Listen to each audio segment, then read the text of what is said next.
አቤት ውበት፣ አቤት ግርማ ሞገስ! የሀይሚ ሸበላ ባል መጥተዋል ጋይስ።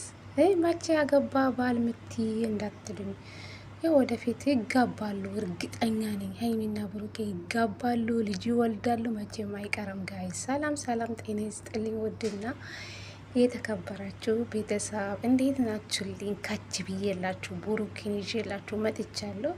ይሄ ቪዲዮ ከተመቻችሁ ላይክ፣ ሼር፣ ሰብስክራይብ በማድረግ ቤተሰብ ሆኑ ለማለት ፈልጋለሁ የኔ ውዶች ማለት ነው። እንግዲህ ብሩክ ዛሬ ለሀይሚ ዘፈነላት ነይ ነይ ዘመዴ ያላት ነው። አቤት አቤት አቤት አቤት ግርማ ሞገስ በሉ ቤተሰብ። የሀይሚ ሁንቁ ባል ይዤላቸው መጥቻለሁ። የምር እንዴት እንደሚያምሩ ፈጣሪ አይለያቸው። የድሮ ፍቅራችሁ ፈጣሪ ይመልስላችሁ። እውነቴ ነው የምላችሁ። እንዴት ደስ እንደምሉ ሀይሚና ብሩኬ አንድ ላይ እንዴት እንደሚያምሩ እግዚአብሔር ፈጣሪ አይለያችሁ። መልካም ምኞቴ ነው። እንዴት እንደሚያምሩ እግዚአብሔር እንግዲህ አይቀሩም፣ ይጋባሉ፣ ይወልዳሉ። እንዴት እንደምታምሩ የኔ ውቦች፣ የኔ ውንቆች በሉ እስኪ። የሀይሚ ሸበላ ባል ይዤላቸው መጥቻለሁ ማለት ነው። ብሩኬ እንግዲህ ለሀይሚ ዘፈነላት በቲክቶክ መጥቶ ማለት ነው። እንግዲህ ቀውጧል ዛሬ በቲክቶክ ዛሬ ቀኑ የብሩኬ ነው ማለት ነው ጋይስ።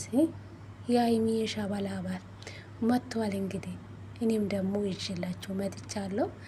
እንግዲህ ሀይሚና ብሩኬ ደስ የሚሉ ጊዜ ላይ ነው አሁን ላይ ያሉ።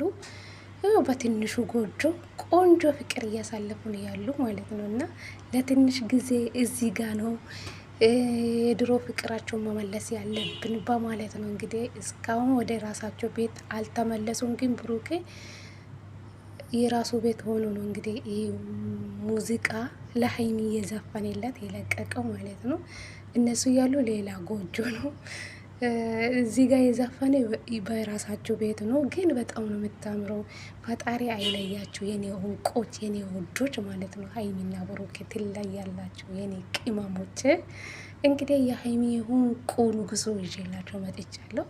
ይህ ቪዲዮ ከተመቻችሁ ላይክ፣ ሼር፣ ሰብስክራይብ አድርጉኝ። ወዳችኋለሁ የጨረቃ ፋሚሊ የኔ ውዶች ማለት ነው። የምር እናንተ ትለያላችሁ፣ ማትቀየሩ ጀግኖች ናችሁ ለእኔ ማለት ነው።